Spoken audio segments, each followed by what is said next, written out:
Трудовиот инспекторат издаде забрана за работа на 26 фирми, чии работници биле затекнати како работат директно изложени на сонце, изјави денес министерката за труд и социјална политика Јованка Тренчевска. Издадени се 12 решенија со наредба за почитување на препораките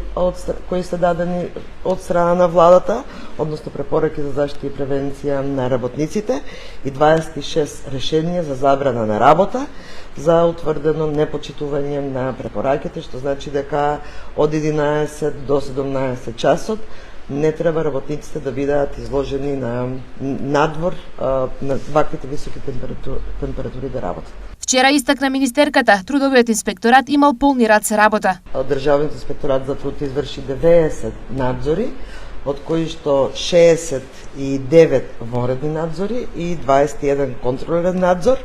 се вршени во дејностите каде што работниците се изложени на високи температури, значи на работа на отворено, или онаму каде што се изложени на топлинско зрачење. Тренчевска потсети дека владата вчера прогласила портокалова фаза на опасност од високи температури на целата територија на Република Северна Македонија, усвојувајќи ги во исто време и активирајќи ги препораките од Министерството за здравство, а се однесуваат за граѓаните и работодавачите во услови на топлотен бран.